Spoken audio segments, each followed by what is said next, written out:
Cô bé trước mặt là người tôi nhặt được khi còn học tiểu học. Ở cạnh thùng rác.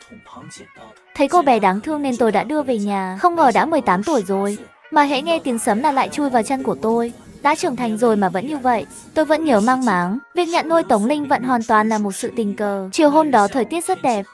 Tôi đang đi dạo trong công viên không xa nhà, thì thấy bên cạnh thùng rác ở một cái ao có một cô bé nhỏ con đen nhẻm đang lục lọi trong đó. Nhìn cô bé đáng thương lục lọi một hồi lâu, cuối cùng từ trong thùng rác nhặt lên một miếng vỏ chuối thối, định cho vào miệng. Tôi hét lớn một tiếng ngăn lại. Cô bé giật mình, quay đầu lại nhìn tôi chằm chằm. Tôi kìm nén sự thương hại, đưa cho cô bé bánh quy và kẹo trong túi. Cô bé không dám nhận, bảo tôi ném xuống đất. Sau khi ăn bánh quy và kẹo của tôi, cô bé cứ đi theo tôi, giữ khoảng cách 5 mét. Tôi đi một bước, cô bé đi một bước. Tôi quay lại trừng mắt nhìn cô bé liền đáng thương nhìn lại tôi. Tôi không chịu nổi ánh mắt như vậy, vì tôi là một người mềm lòng. Thế là tôi hỏi cô bé, em là người lang thang à? Cô bé chỉ có đôi mắt to tròn nhìn tôi. Tôi hỏi tiếp, em theo anh làm gì? Giọng cô bé khàn khàn, môi khô nứt nẻ. Lý nhí, một lúc lâu mới bật ra được mấy chữ từ trong cổ họng, em biết làm việc. Tuy không hiểu việc đi theo tôi và làm việc có liên quan gì đến nhau, nhưng tôi biết rất có thể cô bé muốn nhận tôi làm đại ca. Tôi vẫy tay với cô bé, bảo cô bé lại đây. Được rồi, sau này em làm em gái của anh sẽ bảo vệ em. Thế là tôi dắt tay cô bé, chịu đựng mùi hôi thối nồng nặc, đưa cô bé về biệt thự nhà mình. Vừa gặp, bảo mẫu Trần Mạn trong nhà đã sợ hãi hét lên một tiếng, hỏi tôi đã mang cái thứ đen nhẻm gì về. Tôi dắt tay cô bé nói, đây là em gái con nhặt được ở ngoài. Cô bé cũng nhanh nhỏ nói, cháu biết làm việc ạ. Nhặt thêm một đôi đồ bát cũng không phiền. Cô bé cứ thế ở lại nhà tôi. Tôi đưa cô bé đi tắm trước, còn hào phóng tặng cô bé một bộ quần áo của mình. Đến tối, cô bé thể hiện một mình ăn hết 2 bát cơm và 2 đĩa thức ăn. Mẹ Trần tấm tắc khen cô bé. Cô bé này trông xinh xắn, ăn uống thì lại rất khỏe. Cháu tên là gì? Tống Phán Địa. Tôi không hiểu gì cả. Phán địa là sao? Trông mong đất đai à? Mẹ Trần lườm tôi một cái, rồi thương cảm nhìn cô bé, thảo nào. Hóa ra cháu là con gái à? Mẹ cháu đâu? Mẹ có em trai rồi không cần cháu nữa. Mẹ Trần hỏi đông hỏi tây, có gì hỏi được đều hỏi hết. Cuối cùng kéo tôi vào phòng nói thầm, thiếu gia, những gì cô bé nói có lẽ đều là thật. Một cô bé đáng thương. Có nhận nuôi không? Nếu không, tôi sẽ liên hệ người đưa cô bé đến trại trẻ mồ côi, ít ra cũng có một nơi để đi. Tôi thì lại quan tâm đến một chuyện khác. Cô bé là con gái à? Nhưng con gái không phải nên ăn mặc xinh đẹp như công chúa sao? Ôi thiếu gia, trên thế giới này đa số là người bình thường, làm gì có nhiều công chúa, hoàng tử như vậy. Tôi hiểu lờ mờ, ồ một tiếng. Cô bé không biết đã đứng ngoài cửa từ lúc nào. Nhưng khi tôi căng thẳng thì lại nói lắp, không không, đừng, không được. Phải chứ.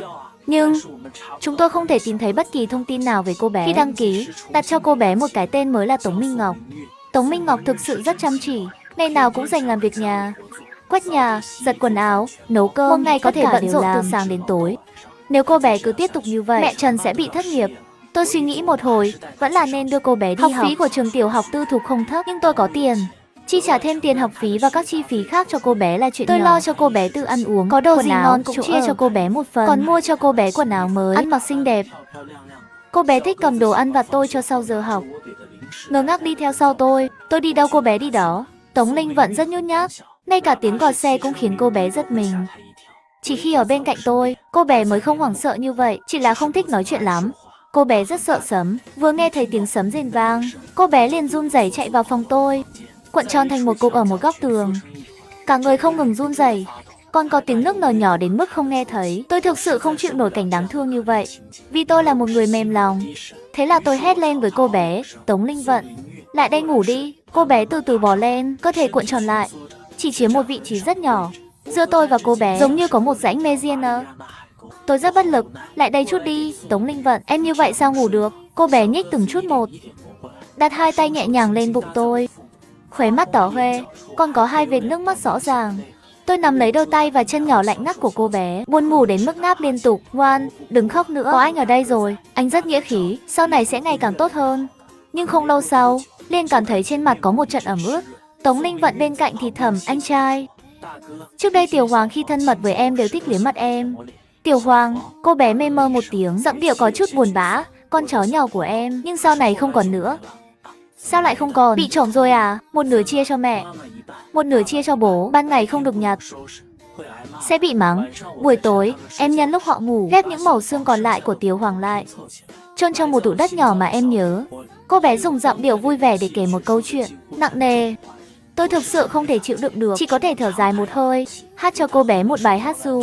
Cô bé chớp chớp mắt, cuối cùng cũng được dỗ ngủ, nhưng khóe mắt vẫn lặng lẽ rơi lệ.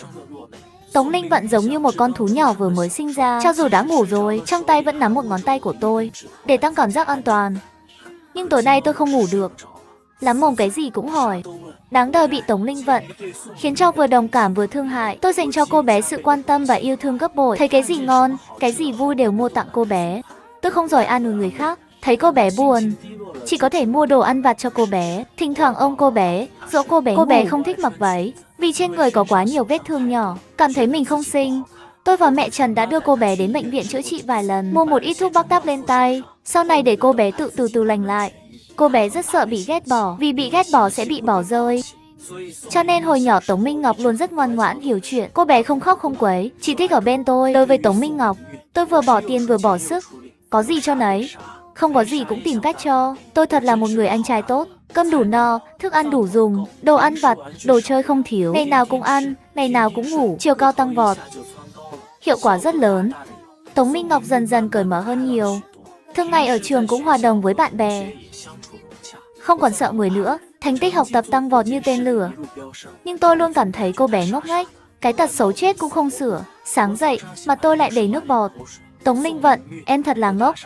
Ngày nào cũng làm mặt người ta đầy nước bọt. Cô bé dưng dưng nhìn tôi, giống như tôi là kẻ phụ tình nào đó, rồi nghẹn ngào nói, thiếu gia. Bạn học trong lớp đều nói, em là vợ bé của thiếu gia. Mắt mở to mà nói dối, đúng là nói bừa. Tôi hỏi Tống Minh Ngọc, em thấy anh có làm như vậy không? Cô bé lo lắng xoắn tay, thiếu gia. Có hay là không? Có cái gì mà có? Không có, nhớ kỹ, em là em, không phải là của bất kỳ ai. Biết chưa? Em hiểu rồi, anh trai. Tôi xoa đầu cô bé. Ngày mai, anh sẽ để mẹ Trần đi nói chuyện với giáo viên chủ nhiệm của em. Cái đám tung tin đồn này đúng là không có trời đất, chỉ thích bắt nạt các bạn gái. Tống Linh Vận không nói gì nữa, chỉ ngây ngô cười với tôi. Tống Linh Vận sau khi lên cấp 2 như thể được khai sáng. Cô bé hơn tôi 1 tuổi, nhưng vì đi học muộn nên học cùng năm cấp 3 với tôi. Tôi không chọn học trường cấp 3 tư thục, mà dựa vào thành tích lè đẹt của mình vào trường cấp 3 sách phổ. Còn Tống Minh Ngọc thì nhờ thành tích thi cấp 2 tốt, vào trường cấp 3 trọng điểm của tỉnh. So sánh như vậy, tôi thành kẻ bỏ đi. Khi lên cấp 3, cô bé dần dần phát triển, gương mặt ngây thơ non nớt, đã có dáng dấp của một mỹ nhân trong tương lai. Tính cách ở một số phương diện cũng chín chắn hơn nhiều, không hổ là gái lớn 18 thay đổi. Trước đây chỉ biết ôm búp bê, chạy lung tung sau lưng tôi, bây giờ đã trở thành một thiếu nữ xinh đẹp. Không ngờ đã 18 tuổi rồi, mà hễ nghe tiếng sấm là lại chui vào chân của tôi. Đã trưởng thành rồi mà vẫn như vậy. Chính vì vậy, tôi không để cô bé ở ký túc xá. Phòng ngủ của cô bé đối diện phòng tôi, buổi tối thường không khóa cửa, tiện cho cô bé vào tìm tôi khi có mưa bão. Chỉ là buổi tối ngủ mơ màng, cô bé cứ lẻn vào, không có sấm thì nói sợ bóng tối, có sấm thì nói sợ sấm. Mỗi lần tôi muốn đuổi cô bé ra ngoài, cô bé lại dưng dưng cầu xin tôi đừng đuổi cô bé đi, nói mình sẽ rất ngoan. Tôi là một người mềm lòng, vẫn không nỡ đuổi cô bé đi. Kết quả là đêm đó, đang ngủ ngon lành thì cảm thấy trong lòng có một cô bé vô cùng mềm mại, còn có một mùi sữa tắm thơm ngát, càng ngửi càng thơm. Nhưng Tống Minh Ngọc ngủ rất không yên, khiến tôi tức đến mức nói mới trong mơ. Tống Minh Ngọc, em đang làm gì vậy? Ngủ hay không ngủ? Khiến cô bé sợ hãi hét lên một lúc sau mới dám mở miệng anh. Ngủ rồi, ngủ rồi. Sau đó thỉnh thoảng lại xảy ra những chuyện như vậy. Cô bé như đang thử giới hạn của tôi không thể chịu nổi nữa, khóa cửa luôn. Nhưng tối hôm sau, Tống Minh Vận gõ cửa. Ở đó gào khóc nói sợ bóng tối, giọng rất lớn. Người không biết còn tưởng tôi đã làm chuyện gì trời đất không dung thứ. Chuyện oán hận. Sau bao nhiêu năm chung sống, cô bé biết chắc tôi sẽ không động tay với mình. Bây giờ cô bé đã lớn rồi, hoàn toàn không sợ. Chỉ cần tôi mở cửa, cô bé sẽ không giả vờ khóc nữa. Cô sống cố chết chui vào trong, ngăn cũng không được. Đến mức này vẫn chưa hài lòng, còn muốn tôi phục vụ mình. Sao em lại giành chỗ, giành gối? Một anh hát ru, bây giờ còn muốn dỗ em vui. Tống Minh Vận đắc ý nhìn tôi. Cũng được thôi. Trường cấp 3 Tống Minh Vận học ở cạnh trường cấp 3 Nam Phủ, đều không xa nhà, chỉ cần đi bộ 1 cây số là đến. Cô bé tan học muộn hơn tôi nửa tiếng. Mỗi lần tan học về cơ bản đều chạy ra cổng đợi cô bé. Không còn cách nào khác, nếu tôi không đợi cô bé tự về nhà. Tối cô bé lại gào khóc. Giọng nói bình thường của cô bé rất trong trẻo, dễ nghe, giống như tiếng hót của chim sơn ca. Nhưng khi hét lên thì như ma, âm lượng lại cực lớn. Hơn nữa, tính cách của cô bé ở bên ngoài không mềm mại như ở Có nhà. chút lạnh lùng, Nhìn từ xa trông cũng ra dáng. Nghe nói có rất nhiều người tỏ tình với cô bé không chấp nhận, có người thì lén bỏ thư tỏ tình vào cặp sách. Khi một lần cô bé không biết đã lấy một lá thư tỏ tình từ trong cặp sách ra. Cùng tôi mắt to trừng mắt nhỏ, đều nhìn thấy trong mắt nhau một tia kinh ngạc. Tôi kinh ngạc là cô bé lén lút yêu đương. Bây giờ không cần giấu tôi nữa, công khai như vậy. Quá ghê gớm, người ta nói anh cả như cha. Tôi tuy không phải là anh trai của cô bé, cũng không phải người thân, nhưng dựa vào tình cảm bao nhiêu năm nay, cũng coi như là nửa người cha của cô bé. Bây giờ con gái sắp bị một đứa lông bông nào đó cuống đi. Sao có thể không buồn cho được? Đợi đã, em có thể giải thích. Cô bé thông minh biết trước tiên phải bịt miệng tôi lại rồi mới bắt đầu nói. Có kẻ xấu dùng chiêu trò lén lút bỏ vào cặp của em. Em không nhận đâu. Tôi gạt tay bịt miệng của cô bé ra. Tin em, mau đưa anh xem bên trong viết gì. Không được. Đây có phải viết cho anh đâu. Anh xem cái gì? Tôi thổi dâu trừng mắt giả vờ tức giận. Em nói chuyện với cha mình thế à? Coi như là cho tôi đi, được không? Dù sao tôi cũng chưa nhận được bao giờ. Mau đưa đây. Nếu không tối đừng mong có cơm ăn. Cô bé chống nạnh, mặt đầy bất mãn, biến đi. Sao anh lại tự xưng là cha của em nữa rồi? Nào cũng hóng chuyện, còn giả vờ như là của anh. Với lại, anh không cho em ăn tối thì em sẽ gào chết anh. Nói rồi, cô bé xẻ lá thư tỏ tình thành từng mảnh, vứt vào thùng rác. Tôi lắc đầu, thật đáng tiếc. Anh còn tiếc nuối cái gì? Anh tiếc cái gì mà tiếc? Tôi lắc đầu lia lịa, cô bé này đúng là vô học. Cô bé liền vặn cánh tay tôi một cái. Đau đến mức tôi phải kêu lên, nên nào cũng chỉ biết lấy em ra làm trò cười. Còn anh thì sao? Không có ai tỏ tình với anh à? Tôi lắc đầu, xua tay. Tôi không nói. Ôi, đừng vặn nữa. Sai rồi, không có. Đôi mắt linh động, lanh lợi của cô bé có một tia đắc ý. Không có là tốt nhất. Với thành tích học tập kém cỏi của anh, nếu không nghĩ cách cải thiện, sau này chỉ có thể ở nhà thôi. Tôi xoa xoa chỗ bị vặn sưng tấy, tâm trạng buồn bực. Vậy thì không học nữa, dù sao tôi cũng có một ít tiền, không lấy vợ, không có con, cả đời này tiết kiệm chút cũng tạm đủ sống. Vậy còn em thì sao? Tôi liếc nhìn cô bé với vẻ khinh bỉ. Sao, em còn muốn ăn bám cha mình à? Em ăn bám cả đời. Ôi trời ơi, sai rồi, đừng vặn nữa. Cô bé Minh Ngọc ngoan ngoãn, hiểu chuyện, hiền lành, đáng yêu trước đây, đã không còn nữa. Bây giờ xuất hiện là nữ bá vương huyền thoại Minh Ngọc. Có những người còn sống, nhưng họ đã chết rồi. Tức chết đi được, thành tích của tôi không tốt. Sau lớp 12 lại càng tệ hại. Thi tháng 1000 tôi chỉ thi được hạng 700, mà điểm chuẩn đại học năm ngoái là 600 người đứng đầu. Thực ra tôi đã từng cố gắng nghiêm túc, nhưng cứ giáo viên giảng bài là tôi ngủ gật ngay. Đặc biệt là giáo viên toán. Tốc độ giảng bài của thầy hoàn toàn không theo kịp tốc độ nhắm mắt của tôi. Tống Linh Vận và tôi là hai thái cực. Cô bé học rất giỏi. Bức tường phòng khách dày đặc, treo đầy giấy khen của cô bé. Tắc 10 của trường trung học cũng là chuyện thường tình. Nhưng cô bé không may mắn. Lớp 11, cô bé đi thi Olympic vật lý, không ngờ lại đứng thứ 51 toàn quốc. Nhưng chỉ có top 50 mới được tuyển thẳng. Cô bé thiếu một hạng, vì vậy mà buồn bã cả buổi. Còn tôi thì vui cả buổi. Nửa buổi sau tôi không dám trêu chọc, vì tiếng cười nhạo quá lớn. Bị Tống Minh Vận vạn cho một trận. Lớp 12, cô bé lại đi thi Olympic vật lý, không ngờ vẫn đứng thứ 51 toàn quốc, vẫn không được tuyển thẳng. Lần này tôi không cười, nhưng vẫn bị đánh. Lý do của cô bé là tâm trạng không tốt, ở nhà nhìn tôi thấy ghét. Tôi đúng là thằng hề. Tuy không được tuyển thẳng, nhưng dựa vào thành tích thi cử bình thường của Tống Linh Vận, vẫn có thể vào được trường đại học dược khoa tốt nhất. Chỉ là thi Olympic có thể được nhận sớm hơn một chút. Cô bé không làm nhiều bài tập, nhưng toán học lại rất giỏi. Không hay học từ vựng tiếng Anh, nhưng xem một lần là có thể nhớ. Không hay học hóa học, nhưng vẫn có thể suy ra được công thức. Tống Minh Vận quá toàn diện. Kể từ khi rảnh rỗi, buổi tối cô bé bắt đầu dạy tôi học một cách có hệ thống, kiến thức 6 môn học. Mặc dù có một môn thi đại học, cô bé chọn khác tôi, nhưng cô bé xem vài buổi học rồi tra thêm tài liệu liên quan là biết. Sự khác biệt về chỉ số thông minh giữa người với người đôi khi giống như chân núi và đỉnh núi của Himalaya. Tôi ở dưới cùng chỉ có thể ngước nhìn những người tài giỏi bay trên trời. Đại ca không hổ là đại ca, chỉ vài ba chiêu đã giải quyết hết những bài toán khó đến mức tôi run rẩy. Hiểu rõ, con có thời gian giao bài tập về nhà cho tôi. Tôi không muốn làm. Cô bé liền dọa tôi rằng nếu không làm bài tập sẽ bị nhỏ lại. Từ ngày đó, tôi đã trở thành một đứa trẻ ngoan thích làm bài tập. Dưới sự dạy dỗ không mệt mỏi của cô bé, tôi cũng trẻ ra rất nhiều, ngoan như một đứa cháu. Tính tình của cô bé cũng nóng nảy, dùng ánh mắt căm phẫn nhìn tôi. Đôi khi còn nghi ngờ tôi có phải là người không. Trong sự nghiệp học tập suôn sẻ nhiều năm của mình, dạy tôi là trở ngại duy nhất hiện tại của cô bé. Tống Minh Vận gần như đã mở mang trí tuệ, nâng thành tích của tôi lên một tầm cao mới. Thành tích từ hạng 600 toàn trường lên hạng 500, hạng 400, hạng 300. cho đến khi điểm thi đại học có thể xếp hạng 99 toàn trường. Cuối cùng tổng điểm thi đại học của tôi là 580 điểm, xét trong top 70.000 của cả tỉnh. Có thể vào trường công lập, cuối cùng cũng nhẹ nhõm, dù sao cũng phần lớn là nhờ công lao của đại ca Tống. Cô bé là MVP, tôi là kẻ ăn may. Thành tích của Tống Linh Vận là 710 điểm, xếp thứ 3 toàn tỉnh. Thực ra trước khi có điểm, đã được trường đại học Dược Khoa gọi điện tuyển thẳng. Ngay cả chuyên ngành cũng đã bàn bạc xong. Nguyện vọng của tôi là do Tống Minh Vận giúp tôi điền, vì tôi không biết nên chọn chuyên ngành và trường nào. Cô bé xung phong giúp tôi giải quyết hết. Vì mấy năm gần đây chỉ có chi ra mà không có thu vào. Khoa sinh học của tôi, số tiền tiết kiệm mà bố mẹ để lại đã không còn nhiều.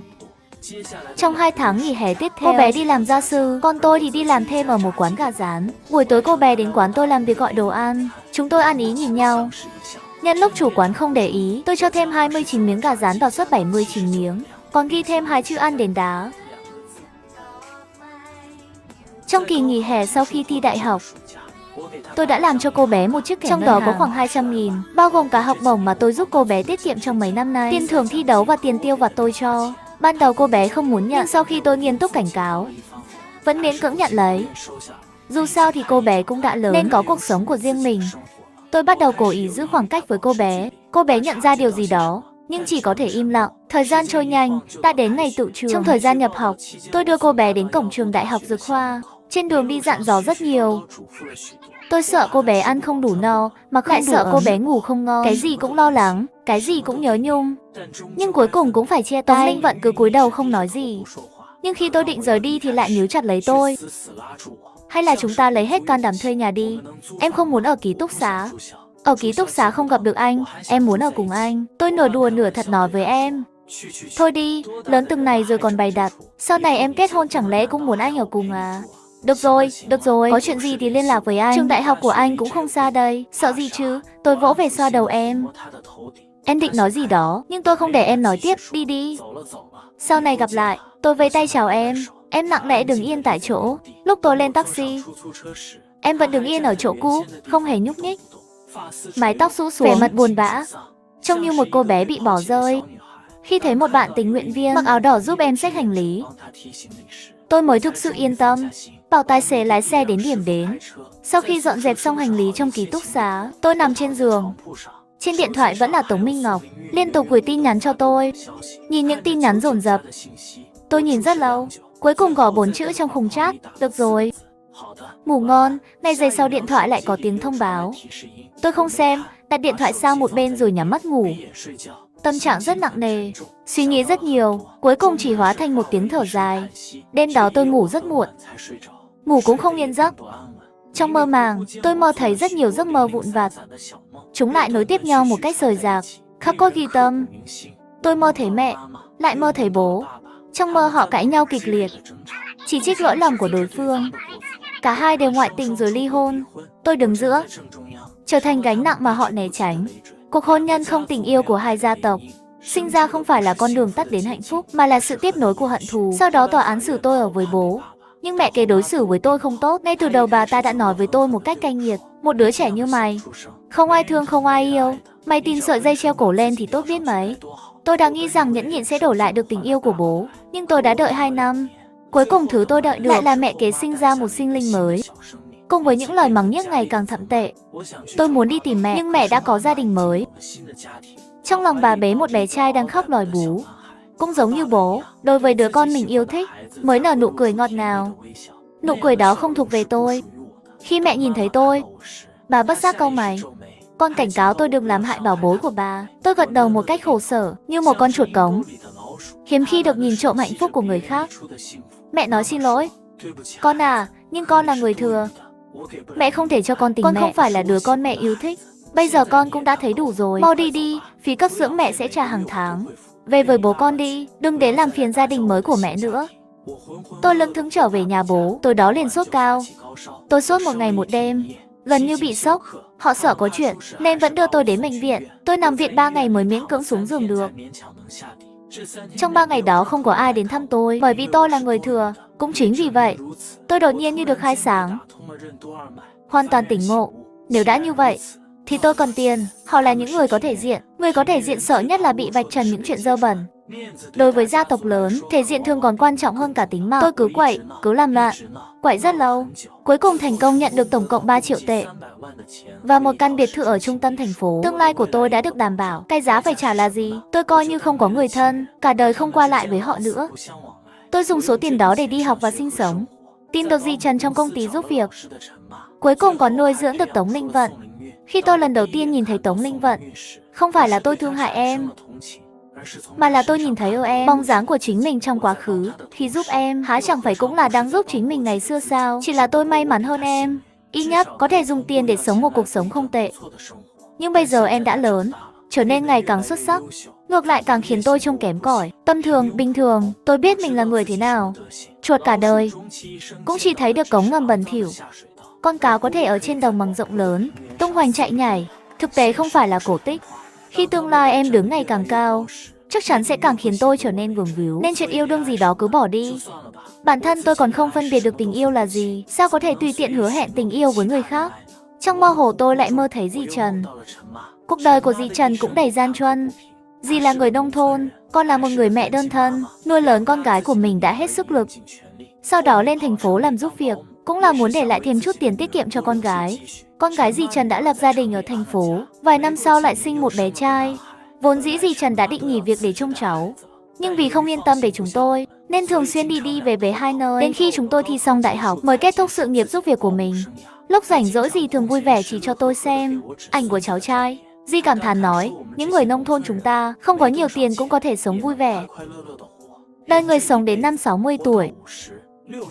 Về già vẫn muốn có con cháu quây quần. Con ở bên ngoài dù chịu bao nhiêu khổ cực, về đến nhà có người gọi con là ông, là bà, thì cuộc đời này coi như đáng sống. Nan vàng cũng không đổi. Tôi lì xì cho cháu trai của dì Trần một phong bì lớn. Dì từ chối không được, nắm tay tôi cười nói cậu chủ, cậu là người có phúc.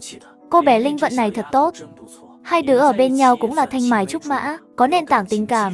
Lần đầu tiên dì nhìn thấy Linh Vận bé, ôi trời, lúc đó vừa gầy vừa bẩn, còn đen như cục than. Chỉ có cậu chủ là không chê. Thoáng cái đã nhiều năm trôi qua, dì nhìn rõ lắm, hai đứa là một cặp trời sinh. Tôi cười khổ từ chối, nhưng dì lại càng nói hăng hơn. Dì Trần vẫn hy vọng tôi có thể có một bến độ tốt. Mơ mơ màng màng, tôi bất giác rơi lệ, nước mắt làm ướt gối rồi lại từ từ khô đi. Gối có thể khô, nhưng nước mắt có thể chảy ngược không? Nước mắt cũng như quá khứ, cuối cùng cũng không thể quay lại. Không thể quay lại, quá khứ là những vì sao lấp lánh trong đầu như sao băng vụt qua. Vụt qua rồi chúng ta bất giác lớn lên.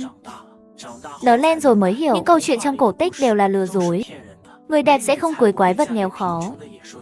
Hoàng tử sẽ không cưới cô bé lọ lem nghèo khổ. Tất cả đều là giả dối. Tôi dần dần cố ý lạnh nhạt với Tống Linh Vận. Ban đầu Tống Linh Vận ngay cả việc thức dậy, đi học, tan học và ăn cơm cũng đều báo với tôi. Nhưng sau nửa ngày mới nhận được 1-2 câu trả lời của tôi. Em cũng ngầm hiểu ra điều gì đó. Em đã hiểu ra điều gì đó. Số lượng tin nhắn gửi đi cũng dần ít lại, cho đến một tối thứ 6. Em gửi một nhãn dán trước, rồi cẩn thận hỏi tôi, anh đang yêu à?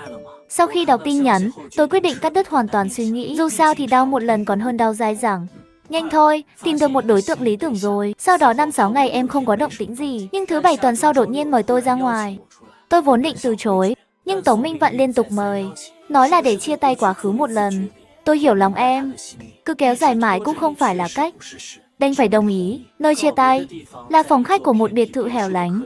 Em nói biệt thự là một căn nhà của một người bạn đại học, mượn dùng tạm. Em nấu một bàn đầy món ngon, hương vị màu sắc đều tôi không có khẩu vị, vì Tống Minh Vận cứ cười tủm tỉm nhìn tôi, nụ cười gần như đáng sợ. Chết thật, tôi cứ cảm thấy em có ý đồ xấu. Rượu vang em rót tôi không dám uống, sợ trong rượu có thêm bất ngờ nhỏ nào đó. Ăn được nửa bữa, Tống Minh Vận lấy ra một hộp quà nhỏ màu đỏ từ chiếc túi đeo chéo. Hốc mắt hơi đỏ, anh đã có một bến độ tốt. Em chúc phúc cho anh. Bây giờ em cũng định chấp nhận lời tỏ tình của người khác. Đeo chiếc nhẫn tình yêu anh ấy mua cho em. Em mở hộp quà nhỏ ra, bên trong là một cặp nhẫn bạc. Tôi im lặng hồi lâu, cố họng khàn đặc. Tốt lắm, thật không? Em liên tục hỏi dồn, giọng nói lạnh lùng, nhìn chằm chằm vào mắt tôi, như đang xác nhận điều gì đó. Tôi không dám nhìn thẳng vào em, cúi đầu như một con chó hoang. Tốt. Cảm ơn anh đã chăm sóc em bao năm qua. Tiếc là tương lai chúng ta có duyên không phận. Em nâng ly rượu về phía tôi. Tôi buộc phải cùng nâng ly, uống cạn một ly rượu vang. Em tỏ ra rất đau khổ. Cuối cùng đứng dậy đi ra phòng khách.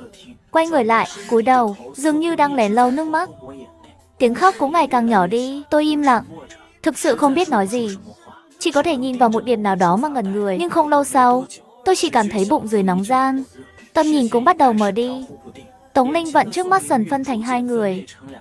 Nóng quá, em cho anh uống gì vậy? Tôi cố gắng đứng dậy, loạng choạng suýt ngã. Tôi dựa vào bàn, không tự chủ được mà thở hổn hển. Em đột ngột quay người lại, hốc mắt hơi đỏ, trông có vẻ rất ngạc nhiên, nhưng nhanh chóng giữ bình tĩnh, từ từ tiến lại gần tôi. Sao lại thế này? Em cũng không biết nữa. Giọng em ngày càng căng thẳng, thoáng có chút nức nở. Hai nơi mềm mại cố ý vô tình áp sát vào cánh tay tôi. Tôi nuốt nước bọt, muốn đẩy em ra, nhưng không thể thoát ra được. Chỉ có thể bất lực chỉ vào rượu vang nói, rượu này có vấn đề. Đây là bạn em tặng. Em không biết phải làm sao. Anh có sao không? Hai tay em nắm chặt cánh tay tôi, như hai chiếc kìm quạ khổng lồ, khiến tôi không thể động đậy. Con Dung giọng điệu hơi lo lắng, thì thầm bên tai tôi. Hơi thở nóng hổi cứ phả vào. Vành tai đang nóng lên của tôi. Tôi còn thấy mình sắp nóng đến phát nổ. Linh Vận, em mau đi xem trong phòng khách có thuốc giải không? Tống Linh Vận nhanh chóng buông tay, tìm kiếm khắp phòng khách. Tôi chưa kịp thở phào, thì em đã từ trong tủ ném ra một que đen nhỏ trông như đèn pin. Tiếp theo là cái thứ hai, cái thứ ba, tôi suýt nổi điên. Cái quái gì nhiều vậy? Mua xỉ à? Em không ngẩng đầu lên trả lời. Rồi cui điện chống sói, tôi vốn đã khó chịu đến nhăn nhó. Bây giờ lòng trùng xuống, chỉ có thể cẩn thận hỏi. Minh Nguyệt, hay là em vào bếp xem sao? Em không nói gì, lặng lẽ bước vào bếp, thấy em vào bếp. Tôi lập tức tập tễnh cố gắng đi nhanh về phía trước. Cuối cùng cũng đến được cửa chính của biệt thự, nhưng cửa không mở được. Tuyệt thật, lòng tôi nguội lạnh hoàn toàn. Tôi tê liệt tựa vào cửa chống trộm trượt xuống sàn. Tống Minh Vận đã đứng ở phòng khách, cách tôi không đến 5-6 bước chân. Một tay em che miệng, tay kia cầm một chiếc dùi cui điện chống sói. Ánh mắt có vẻ bất lực. Có phải cửa lại không mở được không? Cửa này hay hỏng lắm, em bảo bạn đi sửa, nhưng cậu ấy lười đi quá. Làm sao bây giờ? Chúng ta có bị kẹt ở đây không? Tôi hiểu ý em. Chán nản, chỉ có thể từ bỏ việc chống cự, để cầu xin em khoan hồng. Cũng vì chính mình mà phải nói ra sự thật. Tống Linh Vận, xin lỗi em, thực ra anh không có bạn gái. Chuyện bạn gái là anh lừa em. Bởi vì từ nhỏ đến lớn anh chẳng làm được gì. Học hành thì phải có người thúc giục, còn ăn uống thì tích cực hơn ai hết. Người lại lười biếng vô cùng, gần 20 tuổi rồi mà vẫn chẳng làm nên trò chống gì. Cứ sống qua ngày một cách mơ hồ như vậy. Anh cảm thấy mình thực sự quá vô dụng, anh luôn cảm thấy mình không xứng. Xin lỗi, anh không dám chấp nhận tình cảm của em. Anh là một kẻ hèn nhát đê tiện. Tôi không ngừng trút ra những lời trong lòng. Trong lòng thực sự vừa nóng vừa buồn. Đúng là sự dày vò giữa băng và lửa. Em ngẩn người một lúc, rồi từ từ lại gần, ngồi xuống và ôm chặt lấy tôi. Giọng nói run rẩy, sao lại thế được? Anh dù nghèo hay giàu, thông minh hay ngốc nghếch, dũng cảm hay nhút nhát, nhưng trong mắt em, anh mãi mãi là duy nhất. Anh chính là anh, không cần phải chứng minh với bất kỳ ai, và cũng không ai có quyền yêu cầu anh chứng minh. Những người nổi tiếng, giàu có, những người được gọi là thành công nhất thời, trong mắt em thực ra họ chẳng có gì khác biệt. Bởi vì họ đều là người khác, không liên quan đến em, nhưng anh thì khác. Anh là tình yêu vĩnh cửu trong lòng em, là ánh trăng sáng mà em hằng mong ước. Tôi sững sờ, để mặc em từ từ lau đi những giọt nước mắt sinh lý vô thức rỉ ra ở khóe mắt. Nhưng vừa định mở miệng, đột nhiên một cảm giác đau như bị điện giật xộc thẳng lên não. Tiếng lách tách vang lên. Tôi bị giật đến nỗi suýt nhảy cẫng lên. Tống Linh Vận, dùi cui điện của em chưa tắt. Tôi sắp bị điện giật bay lên rồi. Tôi và Tống Linh Vận đã ở bên nhau. Việc đầu tiên em làm khi chúng tôi ở bên nhau là kiểm tra ngay điện thoại và tài khoản của tôi. Kiểm tra từ trong ra ngoài. Xác định là tôi nói dối, mắng cho tôi một trận. Mắng đến nỗi tôi suýt không được ngồi vào bàn ăn, sau đó đối chất. Em nói mình chưa bao giờ nghĩ tôi lại bị tự ti và những lý do khác mà xa lánh em. Em nói tôi giỏi lắm. Xong thật rồi. Dịp lễ, tôi lại bị mắng 3 ngày trong nhà. Suýt nữa thì kiệt sức vì khóc. Ngày thứ 2 chúng tôi ở bên nhau đã đi tìm nhà thuê.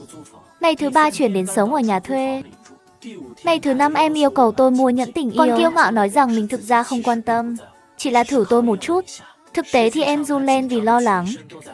Còn cố tình xòe rộng ngón tay để tôi dễ dàng đeo nhẫn cho em. Cặp nhẫn bạc trong hộp quà nhỏ trước đó thực ra là em mượn của một người bạn cùng lớp có tiệm vàng, chỉ để trả lại cho tôi. Cuộc sống của chúng tôi bên nhau bình dị và ngọt ngào, ít khi cãi vã. Dù có cãi nhau cũng nhanh chóng làm lành, đều sợ đối phương buồn. Mọi thứ khác đều tốt. chỉ là Hải Thận. Mỗi khi đến tối em lại hất đầu nói với tôi, đi nào, vào phòng với em, thế này thì chết thật. Sau đó vào năm thứ 3 chúng tôi ở bên nhau, cũng là năm thứ 3 đại học, em quyết định bảo lưu 1 năm để khởi nghiệp. Tôi sợ em vất vả, cũng bảo lưu 1 năm để đi cùng em. Vất vả thì đúng là không ít. Mỗi ngày trời chưa sáng đã phải đi tìm công ty xây dựng, lập studio, tìm tài trợ, tuyển nhân viên, phát tờ rơi, tìm khách hàng. Tôi không hiểu chuyện kinh doanh, vì tôi thực sự không có khiếu kinh doanh. Chỉ có thể ở bên cạnh em làm những việc lặt vặt, bận rộn đến tận khuya, trải tạm một tấm nệm trên sàn. Tôi phải kéo em thì em mới dám ngủ. Em thích nằm bên cạnh tôi. Tôi để Linh Vận gối đầu lên bụng mình, bởi vì tôi không sợ, bụng hơi ấm một chút có thể giúp em nằm thoải mái hơn. Em ngủ rồi cũng không yên, cứ ở như một con thú nhỏ đáng yêu. Tôi xoa đầu em còn đáp lại trong mơ. Chúng tôi cứ kiên trì như vậy nửa năm mới có khởi sắc. Giữa chừng tôi còn đầu tư mấy triệu tiền cưới vợ vào, gần như là toàn bộ tài sản. Nghĩ lại mà thấy sót, nhưng Tống Linh Vận hôn tôi 2 cái là tôi lại hết sót. Thôi, em vui là được rồi, tiền nhiều thì có ích gì. Nó chỉ là một loại tiền tệ, chết không mang theo được, sống mà keo kiệt, thật là vô vị. Tiền đủ dùng là được. Nửa năm đầu chúng tôi vất vả xây dựng nền móng. Nửa năm sau cất cánh bay cao, lợi nhuận từ vài chục vạn lên đến vài trăm vạn.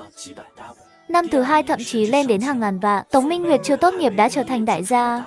Tôi cũng thâm lây trở thành bạn trai của đại gia. Em chuyển cho tôi 1/2 cổ phần của mình. Tôi không nhận, chỉ muốn lấy lại vài triệu tiền cưới vợ đã đầu tư lúc trước. Đến lúc cưới em, dùng tiền của em để cưới em, cảm giác cứ kỳ cục thế nào ấy. Không ngờ vì thế lại bị mắng. Tôi phục em thật đấy.